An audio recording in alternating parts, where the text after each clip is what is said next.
पुरजोर बातचीत नहीं हो रही। 20 जनवरी से पहले मुज़ाकरात में पेशरफ्त का इम्कान कम। वज़ीर दिफ़ा ख्वाजा आसिफ कहते हैं PTI तहरीरी मुतालबात नहीं देना चाहती। मैं चाहता हूँ हर हाल में मुज़ाकरात हों, मगर PTI की नीयत में फतूर है। इनका ख्याल है 20 जनवरी के बाद अमरीका और बरतानिया से मदद मिलेगी तो ये नई पोजीशन लेंगे। जो कल अमरीका को एब्सोल्युटली नॉट कहते थे, आज ये 10 बार एब्सोल्युटली यस कर रहे। अमरीका चाहेगा कि पाकिस्तान में ऐसे हुक्मरान आए जो एटमी प्रोग्राम को लपेट सके। पाकिस्तान आलमी प्रेशर बर्दाश्त करके एटमी कुव्वत बना। हमें खित्ते को मद्देनजर रखकर दिफाई तौर पर तैयार रहना पड़ता है। हमारे मिसाइल प्रोग्राम हमेशा टारगेट पर रहे हैं। PTI के अंदर 4-5 ग्रुप्स हैं जो एक दूसरे के खिलाफ बातें करते रहते हैं। अभी PTI ऐसा तासुर देना चाहती है कि लगे वो मुज़ाकरात चाहते हैं। पाराचनार में हालात खराब थे और ये इस्लामाबाद पर हमला आवर हो रहे थे। अली अमीन गंडापुर को सूबे के हालात ठीक करने चाहिए। बानी PTI से तहरीक इंसाफ की मुज़ाकराती कमेटी की मुलाकात के लिए दरख्वास्त जमा। दरख्वास्त वकील फैसल चौधरी ने जमा कराई। मुज़ाकराती कमेटी की आज बानी PTI से मुलाकात का इम्कान। कमेटी बानी से मुज़ाकरात के तीसरे दौर के लिए मुशावरत करेगी। असद कैसर कहते हैं हुकूमत संजीदा नहीं, मुज़ाकरात के लिए बानी PTI से मुलाकात नहीं कराई जा रही। जो भी फैसला होगा बानी की हिदायत पर होगा। हुकूमत को इंतकाम का खदशा। बानी PTI कह चुके किसी से इंतकाम नहीं लूंगा। पार्लियामेंट, इलेक्शन कमीशन, अदलिया पर समझौते कर लिए गए हैं। हम संजीदगी से आगे बढ़ना चाहते हैं। तयशुदा बात है कि बानी PTI की हिदायत के बगैर कोई फैसला नहीं कर सकते। जो भी फैसला होगा बानी PTI की हिदायत पर होगा। 26वीं आईनी तरमीम के जरिए अदलिया को मजीद बर्बाद कर दिया गया है। हमारे पास मुज़ाकरात और एहतजाज के अलावा क्या रास्ता था?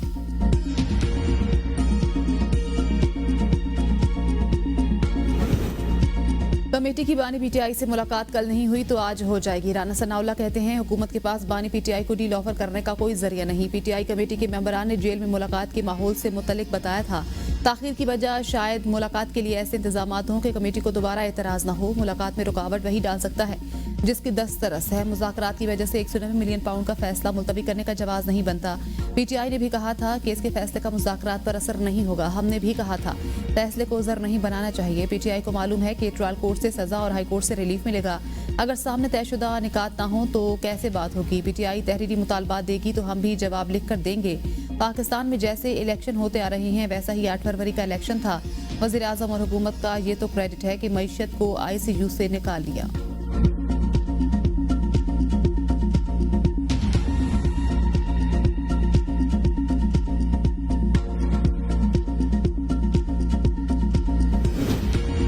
किसी ने गलत खबर दी कि बुशरा बीबी से बैकडोर मुज़ाकरात चल रहे हैं। बैरिस्टर गोहर कहते हैं जो कमेटी बानी PTI ने बनाई है वही मुज़ाकरात कर रही है।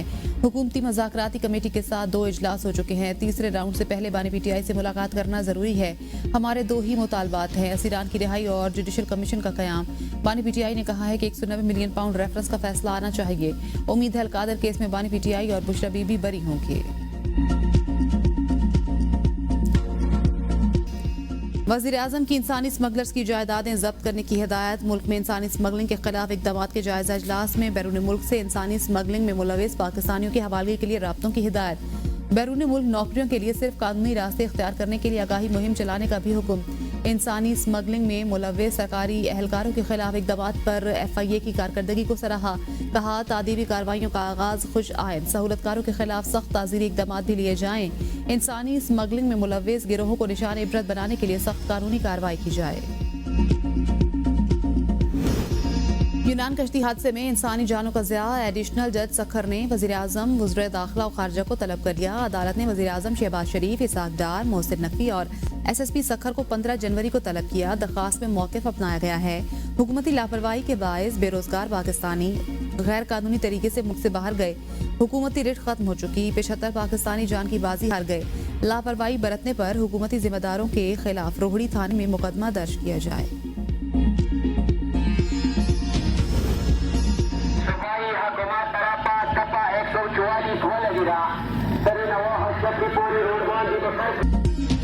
कुरम के लिए इमदादी सामान की तहसील ताखीर का शिकार। पहला काफिला टल से रवाना न हो सका। 80 से ज्यादा ट्रकों पर मुश्तमिल काफिले के गुजरते वक्त मरकजी शाहराह पर कर्फ्यू नाफिज किया जाएगा। मकामी अफराद को काफिले के गुजरते वक्त मरकजी शाहराह से दूर रहने की हिदायत। कुरम में अमन अमान की मखदूश सूरत हाल के बायस पाराचनार टल मेन शाहराह हर किस्म की आमदोरफ्त के लिए बंद। शहरियों को मुश्किलात का सामना। अपर कुरम की 4 लाख आबादी महसूर। अशियाए खुरनूश की तरसील मुअत्तल। बगन में इमदादी सामान की तरसील के लिए कुरम प्रेस क्लब के सामने धरना मंजूरी के मकाम पर मुंतकिल।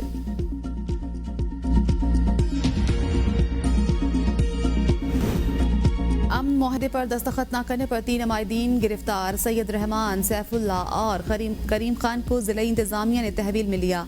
पारा चनार प्रेस क्लब के बाहर धरना देकर रोड बंद करने वालों के खिलाफ भी मुकदमा दर्ज। डीसी कुरम जावेदुल्ला महसूद पर हमले में मुलविस एक और दहशतगर्द गिरफ्तार। FIR में नामजद 2 शरपसंद पहले गिरफ्तार हो चुके। इंतजामिया का कहना है एपिक्स कमेटी और सूबाई हुकूमत के फैसलों पर हर सूरत अमल दरामद यकीनी बनाया जाएगा। दीगर नामालूम हमलावरों की गिरफ्तारी की कोशिशें जारी। आमदोरफ्त के रास्ते हर सूरत खोलकर आमदोरफ्त यकीनी बनाई जाएगी। बानी PTI और बुशरा बीबी के खिलाफ 190 मिलियन पाउंड रेफरेंस का फैसला एक मरतबा फिर मौखर। फैसला सुनाने की नई तारीख 13 जनवरी मुकर्रर। इस्लामाबाद की एहतसाब अदालत के जज नासिर जावेद राना की रुखसत के बायस फैसला सुनाया ना जा सका। अदालती अमले ने बानी PTI को आगाह कर दिया। केस की समाअत अडयाला जेल के बजाय एहतसाब अदालत इस्लामाबाद में हुई। एक वादा मांगती हूँ और वो ये है कि कभी कभी अपने मुल्क के खिलाफ नहीं जाओगे। अगर ये बात अच्छी होती, किसी का ईंधन मत बनना, अगर ये बात अच्छी होती तो आज वो बच्चे माफ़ी मांग के जेलों से बाहर ना आते। कि आग लगा दो अपने मुल्क को, मेट्रो बस के जंगले तोड़ दो, सड़कें ब्लॉक कर दो, कारोबार बंद कर दो, रास्ते रोक दो, घेराव कर लो, पेट्रोल बॉम्ब्स फेंक दो, गोलियां चला दो। मुझे तकलीफ हुई है जब उनको माफ़ी मांगनी पड़ी। नौजवान जलाओ घेराव की सियासत मुस्तरद कर दें, किसी के बहकावे में ना आएं। तुलबा वादा करें कभी मुल्क के खिलाफ नहीं जाएंगे। वज़ीर आला पंजाब मरियम नवाज का बहाउद्दीन ज़करिया यूनिवर्सिटी में स्कॉलरशिप देने की तकरीब से खिताब।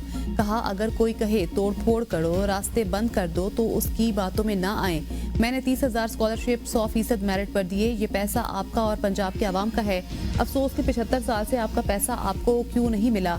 किसी को भी MNA या MPA की सिफारिश पर स्कॉलरशिप नहीं दिया। अगर कोई बच्चा नाकाफी वसाइल की वजह से तालीम हासिल ना कर सके उसका दुख होगा। कोशिश है अगले साल स्कॉलरशिप की रकम 50,000 कर दूं। लैपटॉप्स की पहली शिपमेंट आ चुकी। बहुत जल्द लैपटॉप्स लेकर आप सबके सामने आ रही हूँ। हम 30,000 इलेक्ट्रिक बाइक्स तुलबा को दे रहे हैं। बानी PTI को हाउस अरेस्ट की ऑफर। 3 साल के लिए बैरून मुल्क भेजने की कोशिश भी की गई। बानी PTI की बहन अलीमा खान की गुफ्तगू। कहा हुकूमत चाह रही है ये तासुर दिया जाए बानी PTI उन्हीं की तरह NRO लेकर बाहर आएंगे। बानी PTI ने वाज़ेह किया है मुज़ाकराती कमेटी के सिवा कोई राब्ता नहीं। हुक्मरानों ने कहा आप चुप रहें और हमारी हुकूमत चलने दें। ये पैगामात हमें बराह रास्त नहीं मुख्तलिफ ज़राए से आए। बानी PTI ने मुज़ाकराती कमेटी को 2 निकाती एजेंडा दिया। एक मुतालबा 9 मई और 26 नवंबर पर जुडिशल कमीशन का क़याम। दूसरा बेगुनाह लोगों की रिहाई है। बानी PTI ने कहा चाहता हूँ आप सजा सुनाएं ताकि सारी दुनिया को पता चले कि ये क्या केस था, फिर केस हाई कोर्ट ले जाएं। बानी PTI ने कहा जो लोग अब तक लापता हैं उस पर क्यों आवाज नहीं उठाई जा रही। 26 नवंबर को जो हुआ है उसका हिसाब देना पड़ेगा। बानी PTI मुस्तनद रसीदें दिखा दें तो उनकी रिहाई मुमकिन है। हमसे रसीदें मांगते थे, अपनी रसीदें दिखाने में तकलीफ हो रही है। वजीर मनसूबाबंदी एहसन इकबाल की बानी PTI पर तनकीद। कराची में सूबाई वजीर नासिर हुसैन शाह के हमरा प्रेस कॉन्फ्रेंस करते हुए कहा बरतानिया ने 50 अरब रुपए पाकिस्तान को लौटाए, वो बानी PTI ने अपने दोस्त के अकाउंट में जमा कराए। इस 50 अरब से यूनिवर्सिटियां, स्कूल और अस्पताल बन सकते थे। इत्तेहादी हुकूमत में हल्की फुल्की मौसीकी चलती रहती है। मुस्लिम लीग नून और पीपल्स पार्टी मुल्क की 2 बड़ी जमातें हैं। हमारे अपने अपने नजरियात हैं। पाकिस्तान के नजरिए पर दोनों एक हैं। मुल्क को दरपेश माशी बहरान और दहशतगर्दी का मुकाबला करने के लिए महाज अराई की नहीं इत्तेहाद की जरूरत है। सैलाब मुतासरीन की बहाली में विफाक अपना हिस्सा डाल रहा है। सिंध में विफाक की इमदाद से चलने वाले मंसूबों को रुकने नहीं देंगे।